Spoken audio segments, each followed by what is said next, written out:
Israel's military has confirmed that a long-feared ground operation to seize Gaza City has begun. Images filmed across the border in Israel show multiple daytime explosions that follow a night of what Gaza residents have called relentless bombardment. Israeli forces have been operating on the outskirts of the city for weeks. Israel's Prime Minister Benjamin Netanyahu has confirmed that a, quote, significant operation is now underway. Palestinian media are reporting that tanks have entered the city where hundreds of thousands of people are believed to remain. Israel has declared Gaza City a dangerous war zone and has told Palestinians there to head south. For more, we can talk now with Granger. He's the emergency coordinator with Doctors Without Borders in Gaza and joins us from Deir al-Balah in central Gaza. Thank you very much for being with us. Jacob, what are you hearing from your people on the ground in Gaza City? I hear exactly what you are showing in the images, but from the other side. So we have colleagues still operating up there, distributing water, distributing critical health services, and we see the effect on the people of the image you just show of this big cloud of smoke, and around this big cloud of smoke there's people injured. So we have clinics where we see the injured people arriving over there with open wounds, with missing legs, with missing arms, and we see also, as you are showing, the people going south. So now it's really important to understand that there's no choice left for the population in Gaza City. They have the choice to stay in Gaza City and have a restricted access to food, to water, to health services, and increasing military operation all around, with a number of wounded that is overwhelming the medical facilities over there, or the choice to go south without anything, without a proper space to shelter them, without a proper shelter, just plastic sheeting, tents, without a proper access to water in the south neither.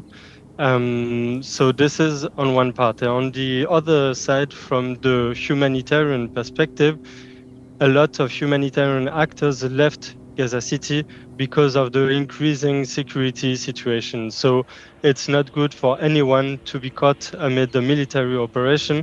And we have the problem of the choice that is the following. Either we stay because we see the increasing needs of the population while there's less and less actors able to deliver in Gaza City. Either we leave Gaza City, and we are leaving behind also a part of the population that will hence have less access to medical facilities.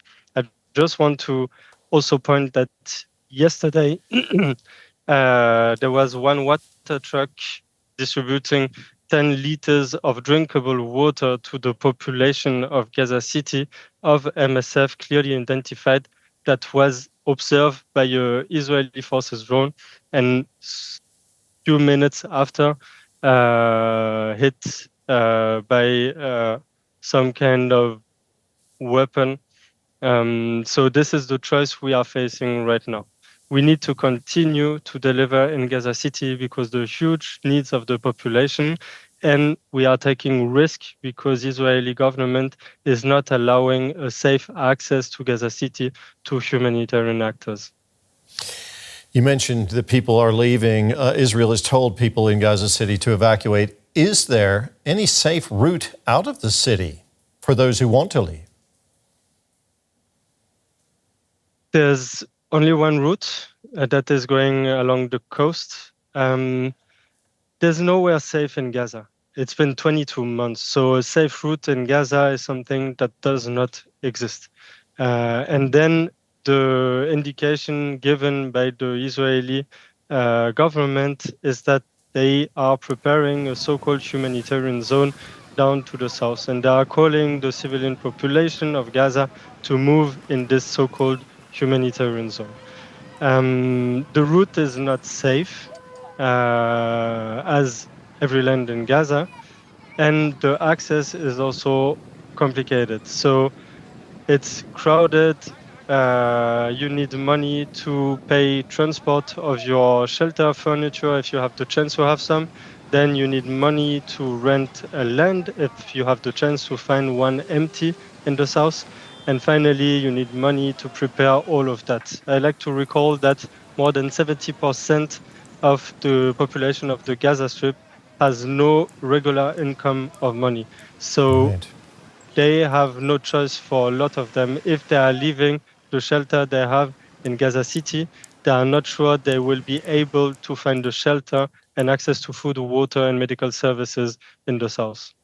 I wanted to ask you about a statement that was made today in a briefing by Israeli military officials said that 40% of Gaza City residents have moved south. Does that fit, Jacob, with what you and your team are seeing?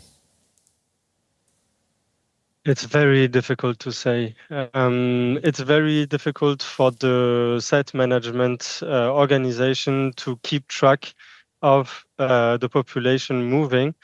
What we have for numbers officially for now are more around 150,000. But what we can observe from our perspective is that there are more and more people moving south.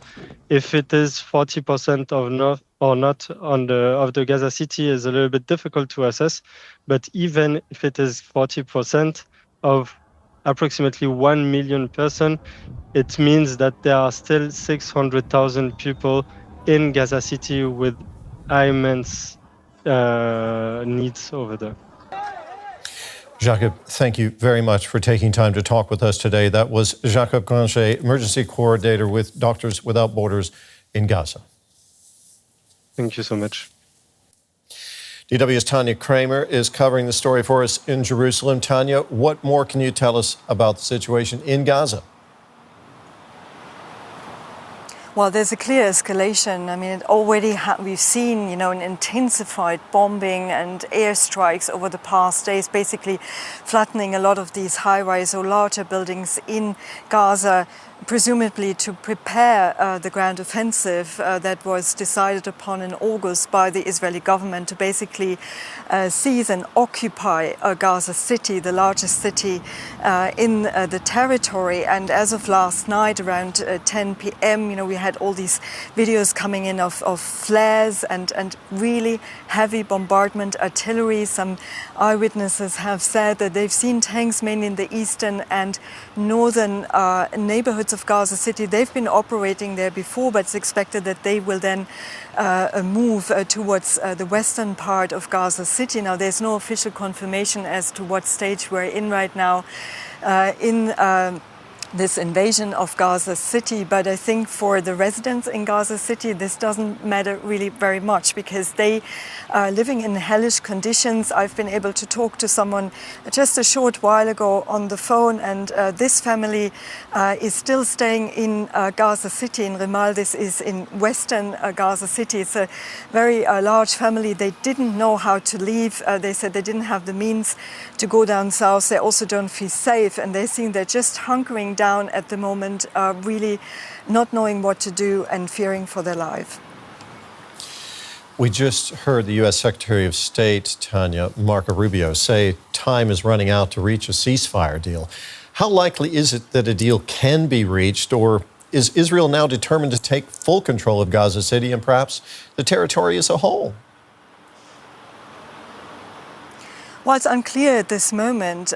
We saw Marco Rubio, the Secretary of State, yesterday, together with Prime Minister Benjamin Netanyahu, showing a united front. We didn't really hear a call on Israel to change course. Instead, Marco Rubio said, again, reiterated what US President Donald Trump would like to see, the release of the 48 hostages that are still being held in Gaza by Hamas and an end to Hamas's rule over there. Now, what's interesting is that instead of, his schedule said he was going to London after his visit to Israel, he was then on his way actually to Qatar, where we just heard him saying that there's a very short window of opportunity in which a deal could be made, also adding that he hopes that Qatar, one of the main mediating countries together with Egypt, Egypt, to mediate on behalf of Hamas and Israel to get a deal done, and he hopes that they will resume their task, especially after what happened after the Israeli strike on the Hamas negotiating team some days ago in Qatar. Tania, thank you very much. That was our correspondent, Tania Krämer, in Jerusalem.